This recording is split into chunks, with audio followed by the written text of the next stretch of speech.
Bro, if I knew how bad the economy was gonna be up to date, I wouldn't have been riding no bikes, playing no video games. I would have bought a house when I was 10. They did a study based on today's economy. Like, what should minimum wage be based on today's economy to make sure an American is comfortable living a day-to-day life, like with the prices, how the prices is up to date. Bro, do you know how much they say you need to make an hour to be comfortable around this motherfucker? 66 fucking dollars an hour. $66 an hour, bro. Who the fuck making that? That ain't even the kicker. You make $66 an hour. You work 40 hours a week. At the end of the month, guess how much you gonna have in whole? 10 bands. Oh no, but don't think you taking the whole 10 bands.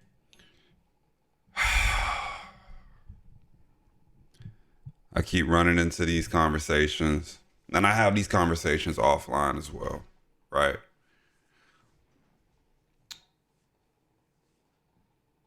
Is inflation through the roof? Yes. Because a lot of people in the last video I posted about the whole poverty line thing, a lot of people disagree with me. A lot of people disagree when I said $140,000 is not the poverty line, but it was only the people that lived in like Oregon, New York, DC, New Jersey, all the like obviously real expensive states in America. Those are the ones that mostly disagreed. In the Southeast, like, and obviously there's some parts of Florida, right? If you live in Miami, like, yeah, you probably right at the poverty line at 140,000. But again, that's Miami, and you can pick and choose where you want to live. We're in the United States of America. But, and this young gentleman hasn't even said where he lives, but if you're making $66 an hour, again, and you're in the Southeast, the Carolinas, Georgia, Alabama, Mississippi's, Texas, making $66 an hour, you're more than set. You're more than set. And I need people to look at it from another perspective as well. And I really had to think deep and hard about this, right? We're in a day of age now, and I could be wrong because there probably is a lot of people that's still shacking up. But I want people to think about the marriage rates and the divorce rates of today compared to what it was back in the 1900s. You could say 1900s altogether, right? There are a lot more people married, living in the same household. You have more traditional roles.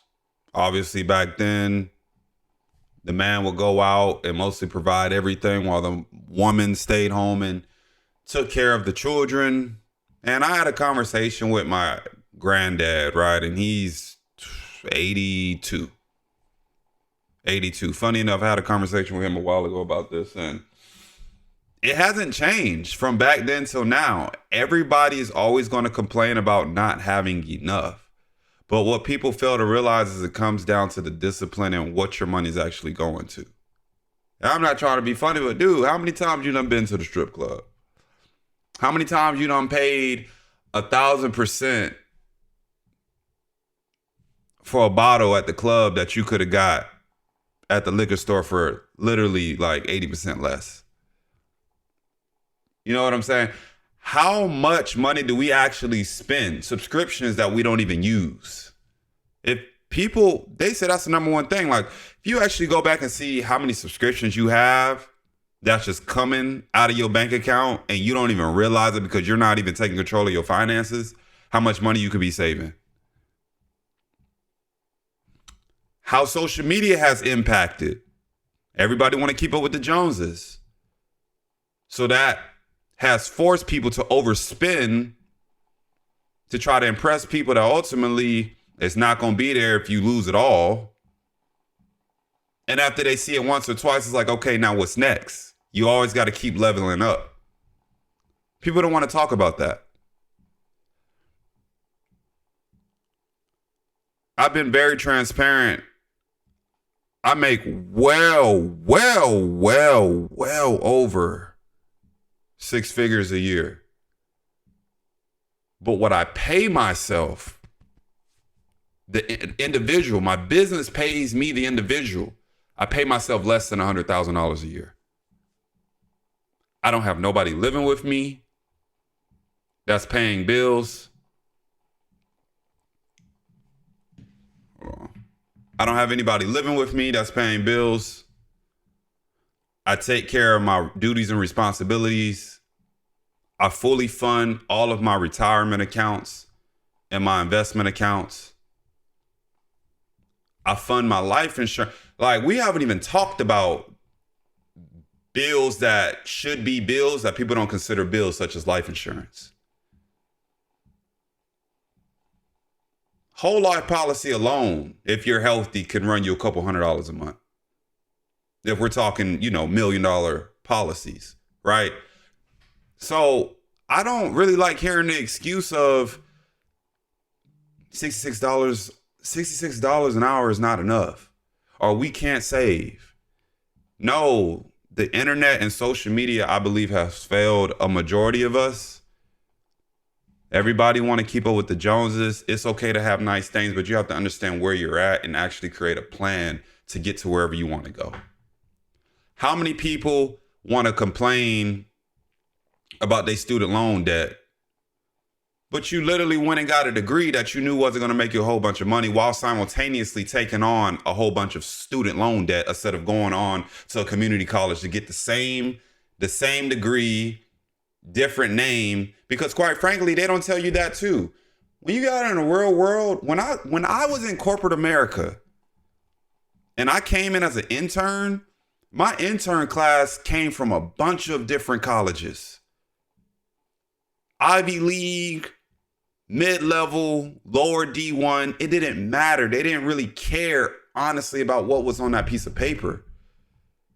They cared about results. And especially with me, I was in a sales background. Results matter than where you came from. You can have something on a piece of paper all day long. Can you produce the results when it's actually time for you to go out there? As a seller, there's a saying, you eat what you kill. And I was in the tech industry. I worked for $1 trillion tech company as an account executive.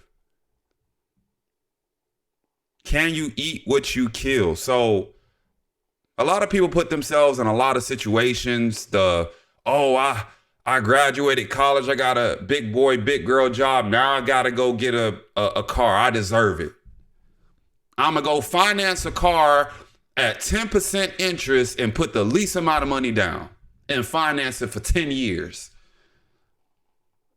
I deserve that new apartment. I'm going to spend 40 to 50% of my take-home pay on an apartment because I deserve it. I deserve new clothes every other month, every other year. I deserve to buy myself new clothes. I deserve to take myself on that vacation. I can't let my friends know that, you know what I'm saying? They can't see me in the same whip, or they can't see me wearing the same clothes, or, I got to go on this trip every single year. I got to go on at least 3 trips a year. At least 3. One regular one for my birthday, and then just another one because. Nah, dog, we fallen into the trap, and the credit card debt has been the highest it's ever been. Now, I do believe some people's situations, they really genuinely are struggling. They just cannot make it. They just can't. But I promise people, I have coaching calls. People coming to me say, Todd, can you please do my budget? Can you please do my budget? Can you look at this? Where can I be saving here? Where can I be saving there? If you actually looked at your finances, you can find a way to save 25 to 30% of what you're spending. As you forgot about Uncle Sam, you're going home with $6,500, maybe a 7-ball if you're lucky. Okay, so eliminate all the bills and life expenses from that $6,500. You left, even motherfuckers who making $66 an hour after paying all their bills and life expenses at the end of the month, they only gonna be able to save a band or two a month. So regular motherfuckers like me and you was just cooked. We po. We just, at this point, we just on the internet seeing who can be po better. Who can be best at being po. Bro, if I knew how bad the economy. Oh my God, man. And point out to what he said. Actually, man, if you're able to save $1,000, $2,000 a month, that's really good. If you're able to save $1,000, $2,000 a month, that's really good. That's $12,000 to $24,000 a year in your pocket. Which I preach. You should have a 6-month emergency fund anyway. You should have a 6-month emergency fund. Shout out to Dave Ramsey. I've learned from other people.